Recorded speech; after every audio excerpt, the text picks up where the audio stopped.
Evening. Welcome to Grand Blanc Township's board meeting for Tuesday, April 28th. If you could all rise, join me in the pledge. I pledge allegiance to the flag of the United States of America and to the republic for which it stands, one nation, under God, indivisible, with liberty and justice for all. Clerk Robertson, will you please call the roll? I would be happy to call the roll, Mr. Supervisor. Supervisor Bennett? Yes. Yes, okay. Myself, of course. Treasurer Yancho is absent. Trustee Ryder? Here. Trustee Fike is absent. Trustee Hugo? Here. Trustee White? Here. 5 members present, a quorum. Thank you. Before we move forward with the approval of the agenda, I'd like to just take a moment of silence. You probably noticed that Treasurer Yancho hasn't been here for a couple of meetings, and they suffered a loss in their family this past week. So let's keep the Yancho family in our thoughts here for just a moment.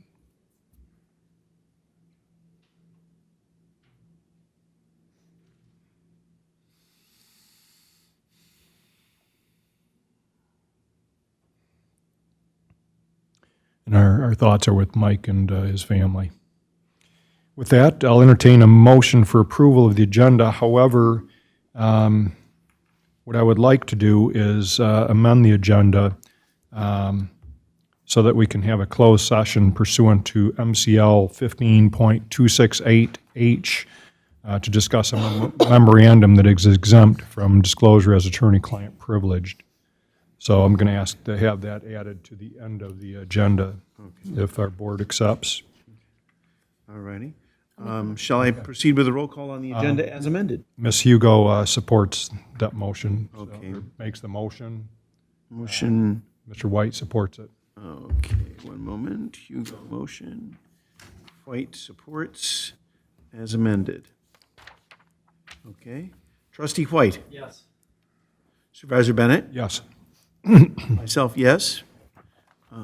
Trustee Ryder? Yes. Trustee Hugo? Yes. 5-0, motion passes. Thank you. And now we'll move to a public comment. I've got a comment form from Ms. Tarnicki. Joni, you come on up. Anybody else wish to make public comment? Oh, did you? Okay, thank you. Thanks very much. Thank you. Good evening. Hi, I'm Joni Towernicki, President of Friends of the Grand Blanc Grid, and we, on behalf of the Grand Blanc Grid, got some other members here. We just wanted to say thank you for the upcoming presentation, and thank you to Genesee County Metropolitan Planning Commission for all the work that you've done bringing this forward. I think this Trails Plan is going to be transformative for our community. We want to thank the Township for the exciting development on the Cook-Embry Trail, and thank the CS Mott Foundation for helping to accelerate this development. We've got a lot of good things in store for our community. Thank you. Thank you. Ms. Susan, Dr. Hendricks. See, I remember that time, Dr. Hendricks. I don't usually insist, but Can you pull the microphone down I'm going to just a little bit? my next live. There you go. So I don't usually insist, but this is formal. So anyway, there we go. Sue Hendricks, Grand Blanc Township, obviously. I'm here in light of the presence of ICE that has shown up in our township, as well as your decision about the flock cameras. Okay. I know that this is not what you guys signed up for. You signed up for county business, bike trails, commission money, paving roads, all those things. This is what you signed up for, but it's not what you're getting right now. But we're not in regular normal times. So we need you guys to step out of what you expected when you ran for office, what you expected your work to be here for. We are now at risk, okay? And so you guys swore an oath to the Constitution, and you need to ensure that all law enforcement in our community follows the Constitution, not our guys who are doing it, but all the other people coming in. That means due process, signed judicial warrants, identification of officers, no masks, safe areas where people can safely do their legal and medical businesses, and no surveillance. And that's the other thing is, excuse me, sorry, you can't hear that, but it's in my head. So. We could hear it, but that's okay. Next to my hearing aids. So it's like, whoa, my head's ringing. These are things that the flock cameras, I know that you use them for law enforcement, but they are being connected to, I'm so sorry. They're being connected to, the use of DHS and ICE. I know it's not your intention, it's not how you would plan to do them, but the information is being shared.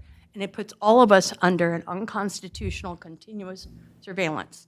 And it's going to rope in citizens, residents, people who are just going about their business, not just the people you're using for law enforcement. So we just gonna have to leave our comfort zone and start realizing that there's potentially gonna be election interference, and we have to look at what's being used in our community that we never expected to come up on our radar. I mean, we're living in the kind of things that you read about in novels. So these unprecedented times are going to call for courage. You must look beyond what your job would normally look like to what it now entails and what your duty to all of us entails. You are our protectors, and we expect and need you to stand up for us, even when it's hard to do. No longer can you operate under business as usual, and we're going to need you to rise to the occasion. Do not fail us. Thank you. Thank you. Mr. Ken Richards? I am Ken Richards. I live at 5297 Territorial Road. What I'd like to do is approach the township about trying to help us to reroute the traffic for the Allied Challenge for this year. Our road is basically destroyed. They have been out a few times to patch things, and that lasts for a couple of days. But driving back and forth on that road is a safety hazard. And if you look at the potholes and the size of the potholes, we have kids walking to bus stops, we have people walking on the road, and the road can't take this. Every 15 minutes during the Allied Challenge, a bus goes by, and it's going to tear up the road more than it's ever been, and it's not salvageable. We have a sad, Special Assessment District. yeah, I don't know when that goes into effect, but this road just won't take the abuse. And I'm asking if the township would help us to try to get the traffic rerouted, because it isn't going to take it. Yeah. Okay, thank you. We'll pass along your contact information to the organizers and those in charge of the traffic and see what we can do. Okay. Mr. Max Harrison. Good evening. Good evening, Mr. Supervisor. My name is Max Harrison. I'm the president of the Grand Blanc Heritage Association. On behalf of the Grand Blanc Heritage Association, I want to thank you all for your consideration of the proposed lease agreement between us and the township for use of the Perry House that's going to be before you this evening. Your support of this agreement will satisfy a longtime objective for both of our organizations, the township by giving the Perry House an appropriate long-term use, and the Heritage Association by allowing us to expand our programming into a much-needed second museum space. As you all know, Grand Blanc has a long and very rich history. I think I speak for all of our board members and our association membership in thanking you for your support. And I know that we look forward to strengthening the partnerships the Heritage Association has with Grand Blanc Township in the years to come. So, thank you. Thank you, Max.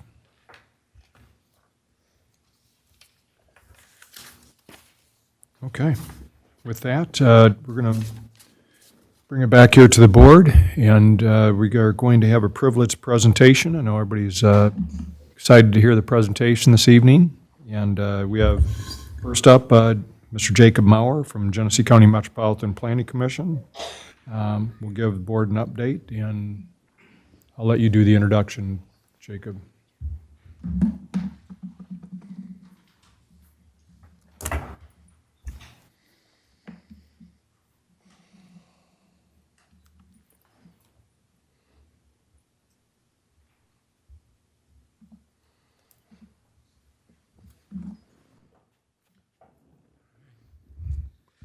Thank you. Thank you for inviting us tonight.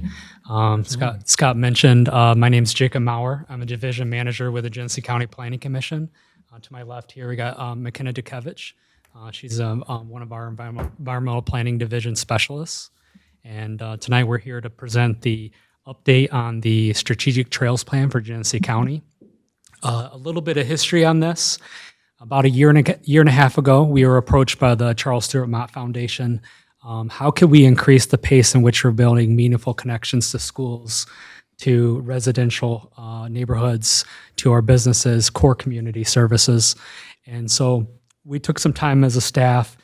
We looked at, we were building about 1.5 miles a year collectively as a county, but never making the connections fast enough. And we made some that are meaningful, many of which are in this township. And so from that, we put on a trail symposium back last summer. Many of you were in attendance.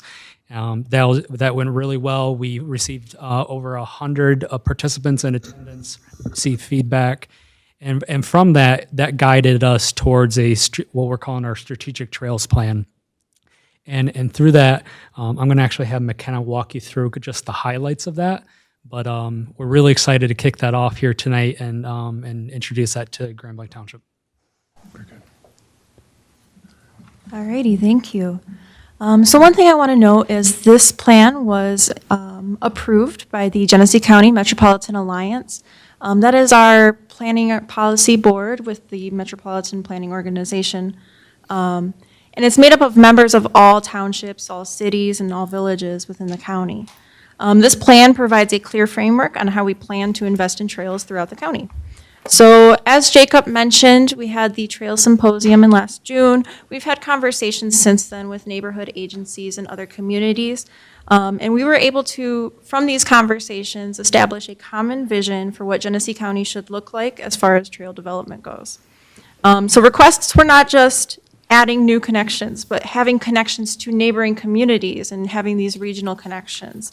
As well as creating connections to core community services. Schools, parks, and libraries were key assets that people wanted to be able to walk to or bike to. And we want to do this all in 5 years. This is a 5-year strategic trails plan. So looking at this overall and analytically, we know that we need to build about 70 miles of trails in 5 years to optimize these types of connections. And that represents about an $80 million investment from various public and private sources. The full title of our strategic trails plan is the Happy, Healthy, and Resilient Genesee County Strategic Trails Plan, and that title is very intentional. Genesee County does have some room for improvement as far as health goes. We do rank 82nd out of 83rd for health conditions in the state of Michigan. We also have one of the lowest life expectancy rates in the state of Michigan. Our average age of life expectancy is around 73 years old. Sorry. While establishing a new trail system doesn't take away all of the health issues that our community may be facing, it does help with certain health conditions, and engaging in exercise activities such as walking, biking, hiking can help foster well-being within your community and enhance community engagement. So this leads me to our official launch of the Legacy Trail System. And I'm going to show you, we do have a website.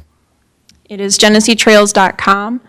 And one thing that we did along with the document itself is we released a dashboard of what we're proposing to be building. So if you click on the Legacy Trail tab under geneseetrails.com, you will see that this is the Legacy Trail System. It is a hub and spoke network with the hub centered around the state park within the city of Flint and outbranching in 6 different corridors throughout different areas of Genesee County and into neighboring counties as well.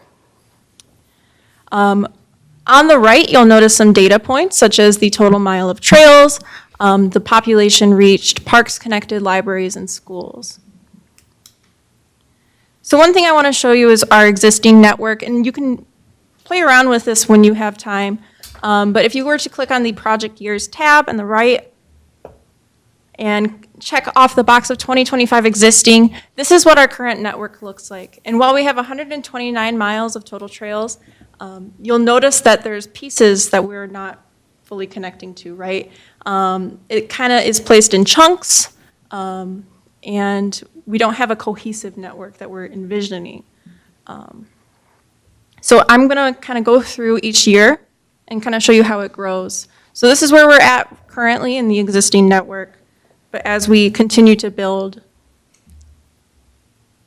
you can see how by the time we get to 2030, we reach that cohesive goal that's established through our five-year plan.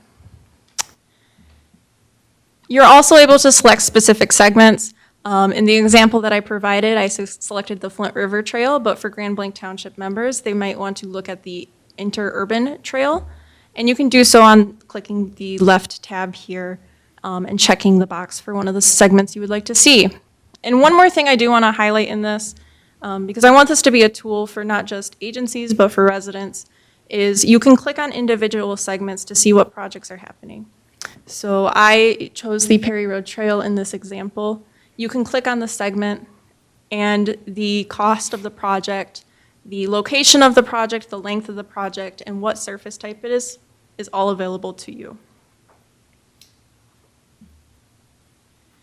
So why is this important, right? These projects are not just investments, but they make a difference in our lives and future generations.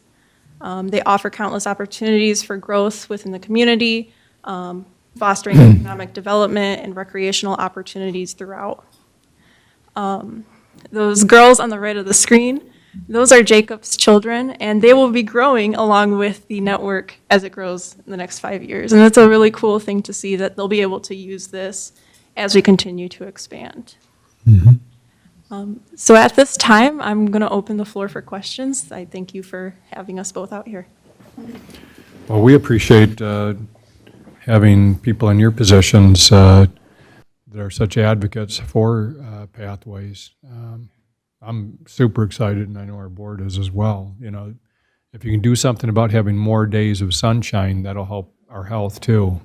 So whatever you can do to help that. But no, I think, you know, not only for helping current residents' health, but attracting people to our community that are looking for this type of lifestyle, I think is also going to be benefited by having a pathway. So when we're trying to bring businesses, or Mr. Lehman is trying to, you know, entertain bringing new technology businesses to our area, these are the kind of amenities that people look for, you know, when we're going up against some other heavy-hitting communities.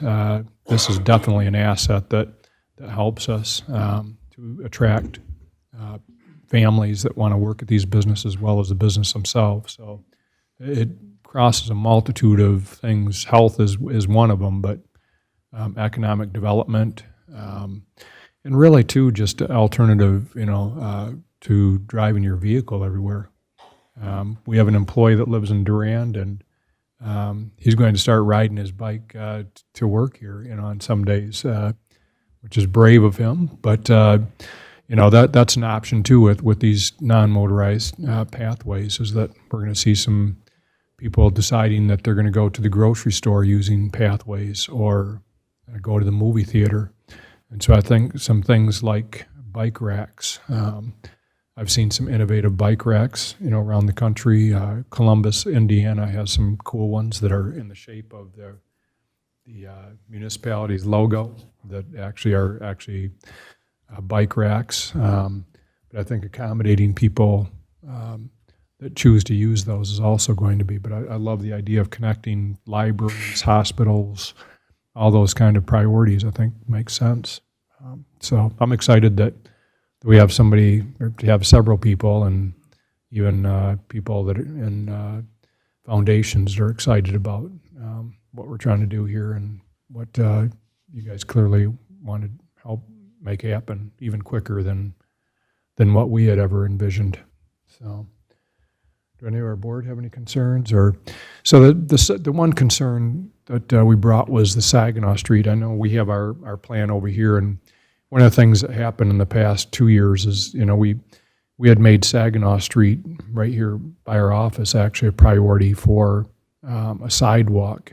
Just part of our challenge is all of the utilities that are in the ground and above ground along Saginaw Street, but it's the one section of Saginaw Street that doesn't have a sidewalk. You can probably just go across Maple Road going north and have sidewalks all the way into the city of Flint. But from Hill Road down to, from Maple Road to Hill Road, it's spotty where there might be any kind of sidewalk. And I know we had some concerns with maybe doing something along there, but we had designated the CDBG, federal funds towards that, but the low to moderate income area changed. And so no longer can we use those funds for that sidewalk. So we're moving it over to Hill Road where it is able to be used. But any thoughts on Saginaw Street and where that is in the planning? Yeah. So we've outlined a kind of a desktop, tabletop review of all the projects on the Legacy Trail Network. Whether they are happen in certain years, it's going to be dependent on many factors. But we anticipate that if we're going to be coming in and we're going to come back to this board looking to partner on some of the projects in this plan, we would want to also ask if there's other projects that you want to do at the same time, right? That we can leverage on those resources. So if we were coming in doing a section of the Iron Belt Trail connecting with the city of Burton's portion or Atlas Township's portion, we would see, maybe that would be a good spot for the sidewalk. One of the things that we're getting ready to do is have a vote on a millage for our parks. We kind of were ambitious earlier this year or this past year, and we went after 1 mil for our parks. And part of the idea behind that was to have a set aside for matching grants. And we're asking the voters to go for half a mil this time when we go on the ballot in the next few months. And what we want to communicate to our residents is that, a good portion of that will be set aside for grants is the idea. And what I'm understanding is that you're going to be also asking for some matching dollars, so that a millage like we're asking for is critical to making something like this happen in our community, I take it. Yes. So that's true. Okay. Any questions or concerns? Mr. White? So obviously this is a countywide project, but what Grand Blanc Township, what are the sections in this 5-year plan? Do you want to walk through that? Yeah, I can do that. Go this way, you do it. Oh. Okay, let's see. So we have the Perry Road Trail, which is part of the Iron Bell, and that is currently under construction, or will be beginning construction soon this year. We are also looking at connecting through the city of Burton, through the Iron Bell Trail. There is also the Embry Cook Trail that is going through Grand Blanc Township right now, and that is a priority on this network as well.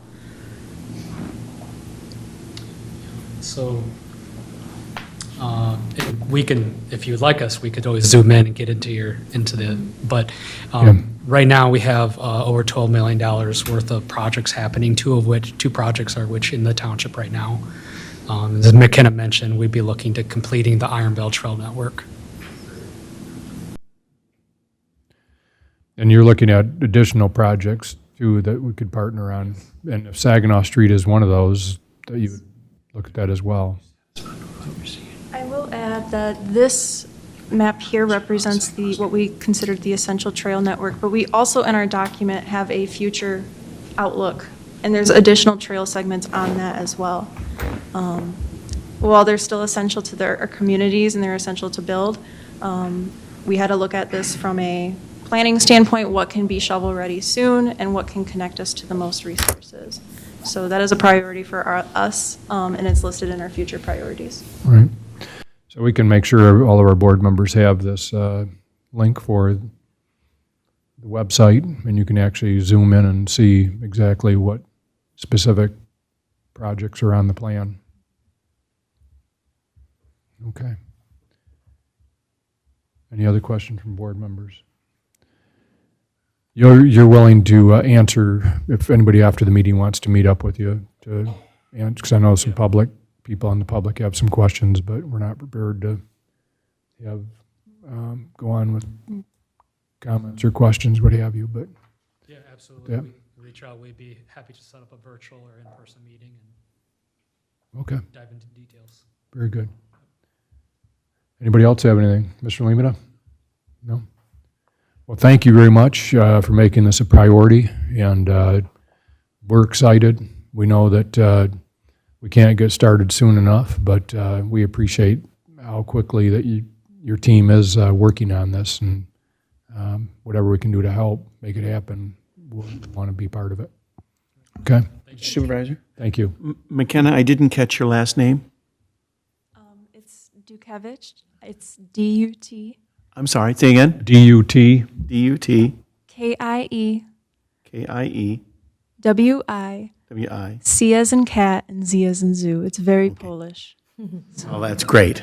I just need it for the record. Thank you very much. Thank you very much, Jacob McKenna. Very good.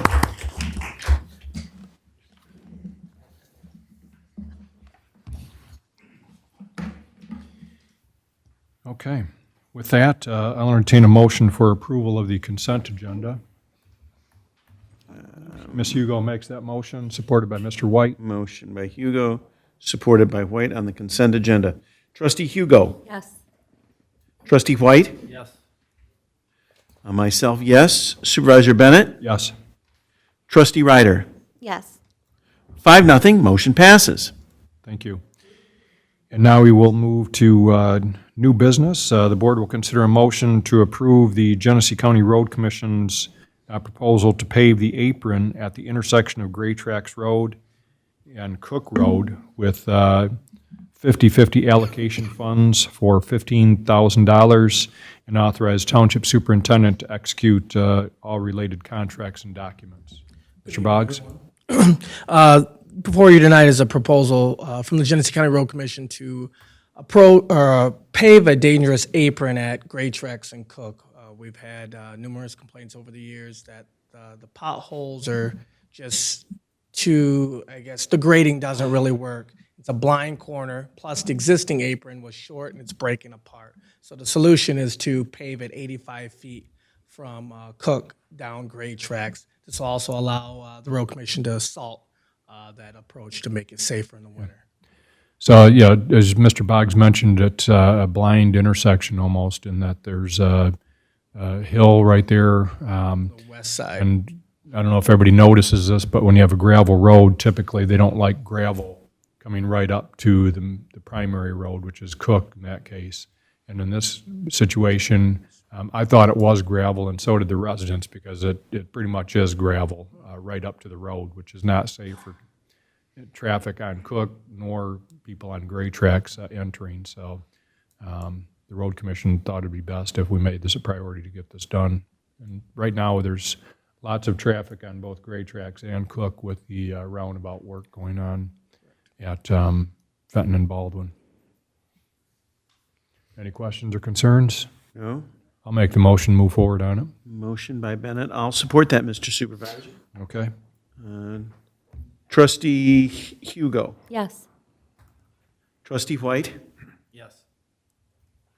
Myself, yes. Supervisor Bennett. Yes. Trustee Ryder. Yes. 5-0, motion passes. Thank you, everyone. Mr. Boggs? And now, item B, the board will consider a motion to approve resolution number 26-14 for lawn mowing procedures. And we have Mr. Smith, our planning and zoning administrator. Good evening. Good evening. So in front of you, you have a resolution to adopt the Township Long Grass Lawn Mowing Procedure Policy. This is in an effort to move code enforcement along quicker for lawn mowing. So the policy is going to ask that instead of getting a code violation letter in the mail every time you have lawn mowing violation, you get one at the start of every year, and then after that, once we verify that if you have a second violation, we go out, verify, and if there is a violation, we send it right to our lawnmowers. This is an effort to move code enforcement into more things that they need to keep eyes on, blight and other things around the township. So, just to run through the process real quick so that people understand and maybe even some board members, but when we receive a complaint for grass mowing, I know we even have board members here who have unfortunately neighbors that don't comply. Number one, the code enforcement isn't necessarily able to get out there that same day that the complaint comes in. But they go out to that location and they measure it, take a photo with showing the length of the grass, so we have proof that, yes, it does meet the requirements. What is it, 8 inches or more? Yes, sir. So with that, then we send notice to them. Yes. And then they have 10 days to comply. They have 10 days to comply. So over the course of that, we're looking at probably like at least minimum 2-week period every time we get one of these. And unfortunately, we have some people that use us as the reminder that it's time to mow their grass. And so once a month, basically, they comply, which is not good. And the residents around them get unhappy because they feel that we're not doing our job. Right. But what they don't realize always is that, it's like a 10 to 15 day cycle that it takes us to be able to take action. With this ordinance, we've looked at it for a while, considered it last year. Basically, it would reduce that time because, and then correct me if I'm wrong, Anthony or Jeremy, but it reduces that time frame for reacting, because the first time it's going to take us probably the 15 days. Absolutely. We want to give everybody every year the, for lack of a better term, warning that, hey, you've got 10 days, but it's going to be very clear from, if it's approved tonight, that it's going to be very apparent in all the letters that it's bold, red. This is your first and only warning for the year. If we come back out, you're not getting another letter. It will be sent to the mowers, and they come out within 2 to 3 business days. Right, so we'll mow it at that point after the first time that there's a violation. When it Absolutely. reaches at 8 inches, our mowers will be out there. Absolutely. And it's not cheap. Right. Any concerns or questions from board members? Yes, Mr. White? We're good on the lack of notice after the first time? We don't Yeah, have to- I think that's what we were looking at, and requiring that every calendar year at the beginning of the year, they will get the notice. These are very commonly repeat offenders, and we kind of know who a lot of them are. But I think that the notice annually does meet all like constitutional or other requirements. Thank you. Okay. Any other question? Yes, Ms. Hugo? How much is it To mow each your time? yard? $350 an acre. Okay, I thought it was 400, so I just wanted to, $350 per acre? Per acre. Thank you. I'll make the motion. Okay. Okay. Ms. Hugo makes a motion. I'll support that motion, Okay. Mr. Supervisor. Okay. Go ahead. Okay. Trustee Ryder. Yes. Trustee Hugo. Yes. Trustee White. Yes. Myself, yes. Supervisor Bennett. Yes. 5-0, motion passes. Thank you. Item C, the board will consider a motion to approve an annual renewal invoice from Civic Plus for the township's website for the amount of $10,624.36, and authorize the township superintendent to execute all related documents. We have Deputy Superintendent Matt Kimmer. Good evening. Good evening, everyone. Let me get myself figured out here. Okay. Yep, this is just a standard renewal agreement with Civic Plus for our township website. We've had this now for, I think we're going on 4 or 5 years with the same website. I think we're pretty happy with it. We've done a revamp of our website. We get that about every 3 to 4 years where we can go in and refresh that. So I'm asking for your approval tonight to move this forward. So one of the things that may not be apparent to a lot of people, but ADA compliance is coming into play with regard to websites. And I know that we're in the process, even though the deadline has been moved back, we're in the process of doing that with our website as well, correct? Yes, that's true. So anyways, that's good. And it does a lot more than, it has our videos of our meetings and all the archives and all that. So, yep, that it hosts all of our meetings and videos. That'll be the second invoice that's coming up here after this one. They're separate. All right, so is there anybody care to make the motion to renew our website? Ms. Hugo makes that motion, supported by Mr. White. Okay, Hugo makes the motion, supported by White. On item 8C, Supervisor Bennett. Yes. Trustee Ryder. Yes. Trustee Hugo. Yes. Trustee White. Yes. Myself, yes. 5-0, motion passes. Thank you.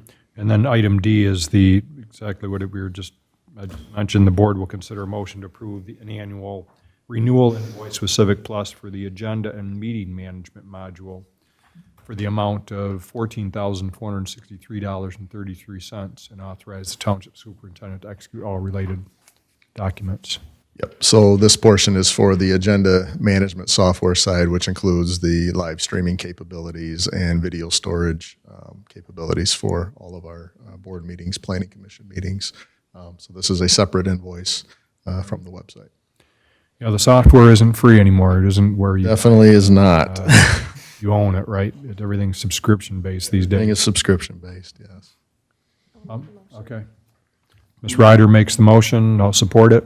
Motion by Ryder, supported by Bennett on 8D. Myself, yes. Supervisor Bennett. Yes. Trustee Ryder. Yes. Trustee Hugo. Yes. Trustee White. Yes. 5-0, motion passes. Thank you.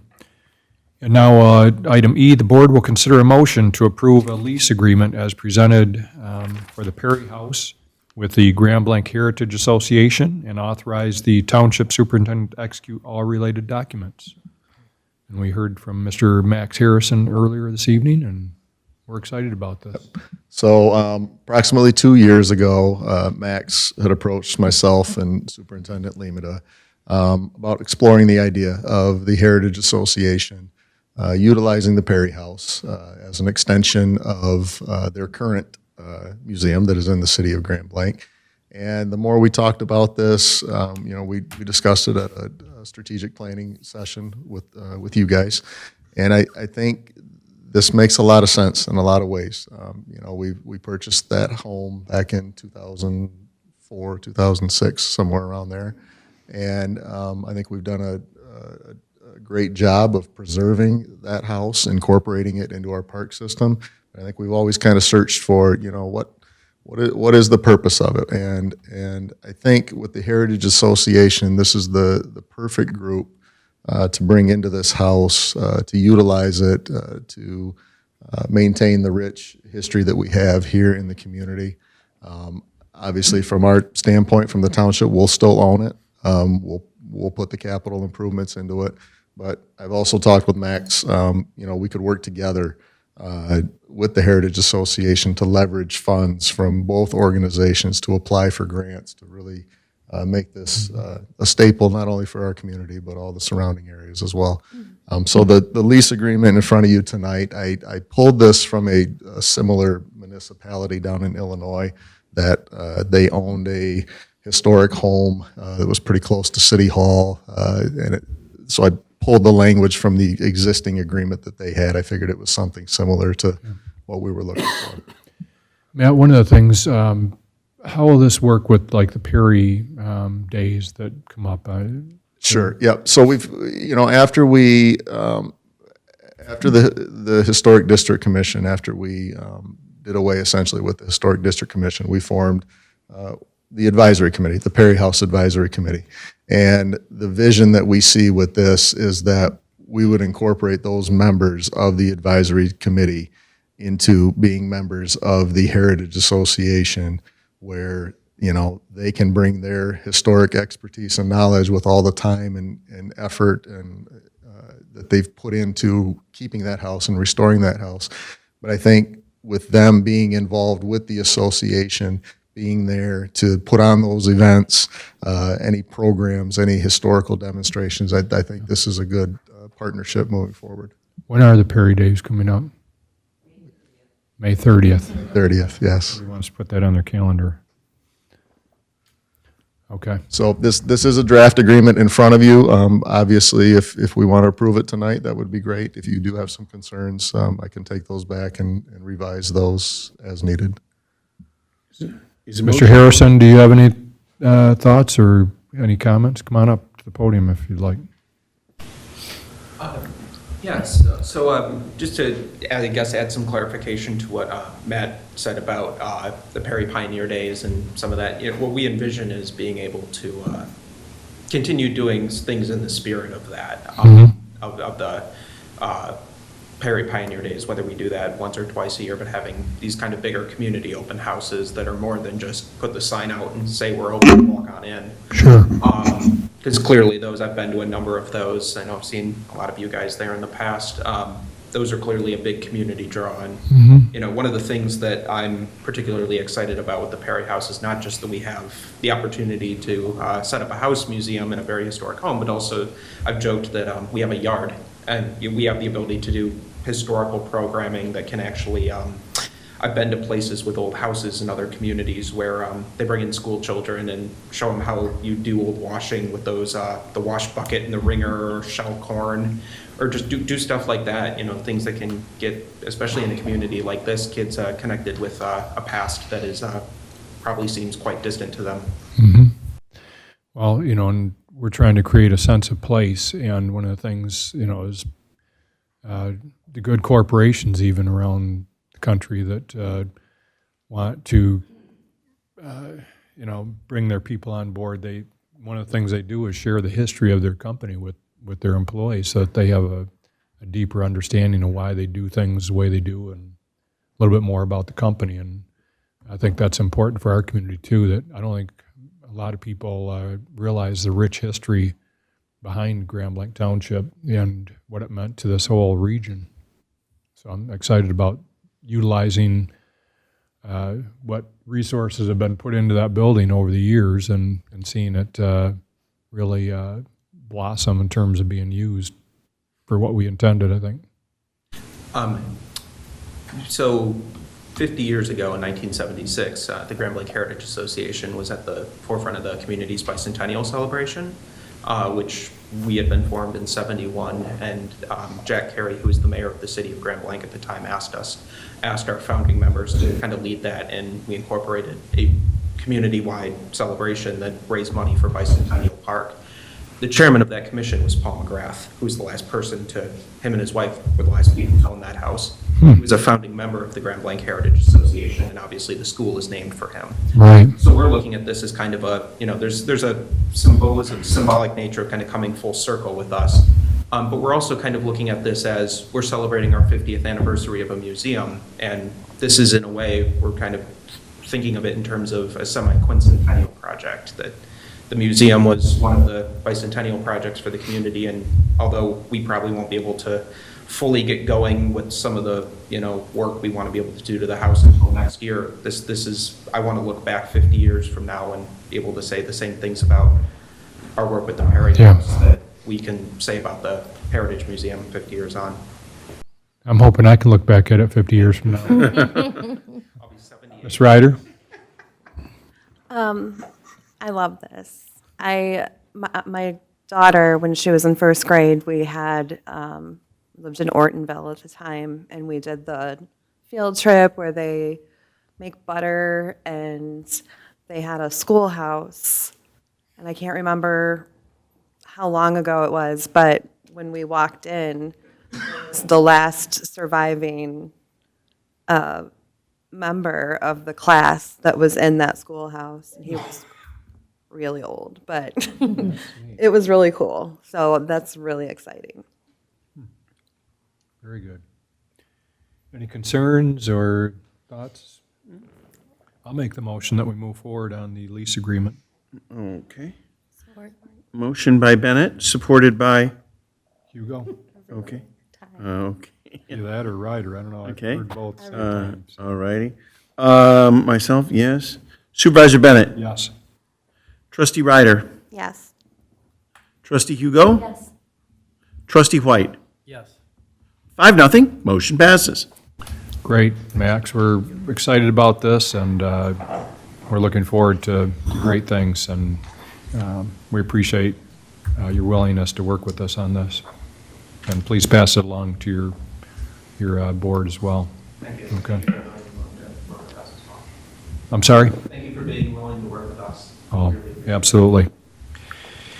I think our board's always been looking, at least while I've been, how do we best utilize that building, you know, and so much has gone into it. We hated to see it rented out for something that could be detrimental to it in a short period of time, so we're excited about this. Item F, the board will consider a motion to award the 5-year Parks and Recreation Master Plan update to Row PSC for the amount of $16,500 and authorize the township superintendent to execute all related contracts and agreements. Mr. Kimmer? All right. So our current 5-year Parks and Recreation Master Plan expires this December of 2026. A 5-year Parks and Rec Master Plan is critical for for receiving and applying for MDNR grants. It's a requirement that we have an updated one on file with them in order to apply for those grants. As part of this process, I sent out a request for qualifications to 6 different firms around mid-Michigan, Metro Detroit area. I did receive a response back from 2. One was Rowe, one was Fleece and Vandenbrink, both local companies. Rowe, after I submitted the request for qualifications, I then sent out a requested a cost proposal from both companies. Rowe had the low cost that was submitted at $16,500, and with them being the lowest qualified respondent, and the fact that they had developed our previous Parks Master Plan, my recommendation is to move forward with Rowe and award the Parks Master Plan update to them. Okay, any thoughts, concerns? With the master plan for the parks, is there an emphasis on any particular part, or is it basically the whole? So basically, what we're going to look at is both parks within the system, the Perry McGrath Historical Park and Creasy Bicentennial Park, and I believe we'll also incorporate somewhat of our trail network, our capital improvement plan there. The process, this takes typically about 8 months or so to get final approval on it. If we get going here in May, there'll be, a couple of surveys that go out to residents, maybe even some public meetings here and there to kind of get a feel from the community on what they want, what direction do they want to give us with the park out there. And then that's the blueprint that we follow, and then we go from there. So yeah, it's going to incorporate quite a bit of different areas. So the timing is interesting in that we have a parks millage at the we're starting out with our plan. Correct. So hopefully people tie that together. That I know we get lots of big dreams.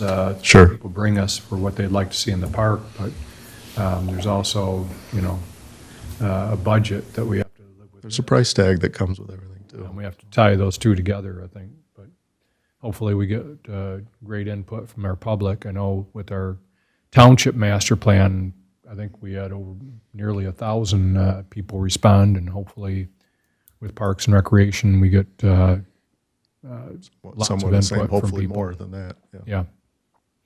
So, any thoughts? Anybody? Any concerns? I'll make the motion and move forward on it. Motion by Bennett, supported by myself. Mr. White? Oh, Mr. White, okay, that's fine. Trustee White? Yes. Myself, yes. Supervisor Bennett? Yes. Trustee Ryder? Yes. Trustee Hugo? Yes. 5-0, motion passes. Thank you. Thank you, Mr. Kimmer. So future agenda items, I think we're going to, Mr. Lehman, anything in particular that, I know one item that I'll briefly discuss in just a moment is where we're at with our collaboration with our other local entities. So I think that'll probably be the future agenda item. Is that what you're thinking, Dennis? Yeah. So I'll discuss that in just a moment. But Ms. Hugo, anything with Planning Commission to bring up? Nothing to No? Mr. White? Nope. Clerk, anything election-wise? We've sent out approximately 8,200 absentee ballots and have received 3,500 back. Obviously, they continue to come in, election day next Tuesday. So you're anticipating high numbers again for this election? Well, the mailing out of absentee ballots has increased in this type of, it's increased the percentage of responses or involvement, if you will, in an election at this time of year. Okay. With that, just a couple of notes. I attended the Michigan Township Association conference last week. Excellent seminars. One in particular was in with the state fire marshal and talked about, what's going on in fire service throughout the state and nationally. One of the things that it sounds like, pushing smoke detectors should be a top priority. The majority of fire deaths are people over 60, and majority of them had non-operating smoke detectors.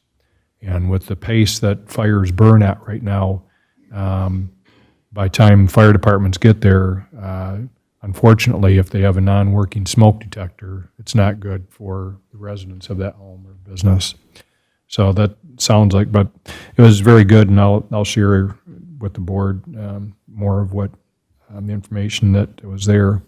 But one of the things that we've been working on, we've been telling our board about is we've been meeting with several municipalities, one Mundy Township, Atlas Township, Fenton Township, City of Fenton, and ourselves, and working with a few individuals who actually do work with regard to how can communities work together on their fire service. And one of the things, like I mentioned at the MTA conference, that it sounds pretty apparent is that the days of when communities had the pancake breakfast to support their fire department, those days are gone, because pancake breakfast isn't going to provide much of anything in terms of finances, and it's getting more costly all the time for the equipment. And so what we're doing, I think, is ahead of a lot of communities and looking at how do we collaborate, because no community is going to have all the resources to be able to afford everything that you need for every type of situation, everything from water rescue to construction rescues to what have you. And so collaboration is the way that things are going to get done across the state. So I think we're really ahead of schedule with a lot of other communities that aren't doing this. But we're going to bring to the board at our next meeting, we want everybody to have a chance to look over the proposed study that we're looking at, and we'll discuss it in length at the next meeting. But Mr. Lehman, anything you wanted to mention on this proposed study? Yeah, I think it's important just to note a couple things. This is kind of getting to the culmination. This has been revised a couple times as we work through with the group to really talk a lot about what is it we're going to get out of the study, what comes out of this phase one. And so a lot of that, when we had our meeting this morning with the other municipalities representatives, and we kind of, you saw, I think that there's full support on all the municipalities on moving forward. Because while this isn't going to answer all of our questions from an in-depth study standpoint, and the city of Fenton pointed out that they did an in-depth fire study last year, cost them $60,000 to do their study. This is not that. This is, going to be split between all of us at like $47,000. And the idea being is that the biggest thing that we're going to see coming out of here to get our questions answered, the key study elements, assessment of the current and future fire and rescue service needs, including staffing needs assessment, major equipment replacement and cost forecasting, and the community service demand analysis. Secondly, there will be from the Woodhill Group that review of the existing budgets, agreements, capital improvements, because it's really about looking at the current and potential future financing of each municipality and what you can bring to the table on any collaborative efforts. And finally, the part C is the intergovernmental cooperation. We're looking for areas where we can cooperatively come together and potentially save money and improve service. Everything we are doing about fire is about improving outcomes. Our goal and the goal of your strategic plan is to improve outcomes. This is right along with there, and I think It could be a variety of things. It could be shared services, shared apparatus, shared facilities. We don't know yet, and that's kind of where comes back. Once we have the results of this study, then the individual communities can act either individually or collaboratively to maybe 2 or all 5 or 6 or whatever, end up being able to join together and move. And I think Supervisor Bennett mentioned in our meeting this morning again that one of the big things is these collaborative efforts. What are we going to do to fund fire? And it's not a Grambling Township issue or a Genesee County issue. This is a nationwide issue as we move forward. And fire service is changing. It's not passed on through families, and that's where you always get your recruiting from. The amount of the time it takes, the training they're required to do. It's just different than it was 20 years ago and 30 years ago. It's a big commitment, and it's going to continue to be harder for us to find these first responders. And this is leading us in that direction of, we talked about our job isn't to manage the fire for today. Our job is to manage it for what's in the future, what comes ahead of us. And that's what this is going to lead us to do. What can we do immediately to ensure long-term success, improve outcomes over the next 5 years or 10 years, or even further down the road? Right. I'm excited about it, and I think we've got a good group of municipalities that want to work together and find, some commonality that can help all of us improve outcomes. None of us have all the resources that we need for everything that we want to do, so working together, hopefully we can find resources. It also becomes much easier, I think, not much easier, but grant makers are much more likely to provide grant dollars to communities that are trying to work together collaboratively. And so that's something that will probably come out of this hopefully as well. So take a look at it over the next couple of weeks and give Dennis or I a call or email, or what have you, if you have any concerns as you look at it. But we want to put it on the agenda in 2 weeks our goal is that with the rest of the municipalities is that we want to meet up again in a month, at least on this. We may meet on other things in the meantime, but we want to, within a month, be able to, if everybody is good with it, we want to move forward with starting the study. So, very good. Okay. Mr. Lemata, anything to report on? Just a quick report, full-time firefighter, the interviews, first round interviews occurred today. They went very, very well. I'm excited about the group of candidates we have moving forward. Now, based on this, and it was a group of firefighters, a human resource manager, Colleen Nedzwicki, that conducted today's interviews. I got a lot of positive feedback from the group of candidates. Those will now go to Chief Gent. He will select who moves forward into that next round, and those will be completed sometime in the next 2 weeks. And then we'll be making a decision on our next full-time firefighter, and that person will assume the position as soon as they can assume the position. So that's exciting. And we were over in the new fire department building today. And we actually had a meeting with the other municipalities there, and it absolutely beautiful facility. I think it's going to be something we can be extremely proud of when we have meetings there, what have you. But a great place for our staff as well. Mr. Chubb, anything to report on? Nope, we'll talk in closed session. Okay. At this point, I want to make a motion to go into closed session pursuant to MCL 15.268H to discuss a memorandum that is exempt from disclosure as attorney-client privileged. Support. Support by Ms. Hugo. Motion by Bennett, supported by Hugo. Trustee Hugo. Yes. Trustee White. Yes. Myself, yes. Supervisor Bennett. Yes. Trustee Ryder. Yes. 5-0, motion passes. How Okay. about we stay right here? Entering into closed and, session at 6:59 PM. Right.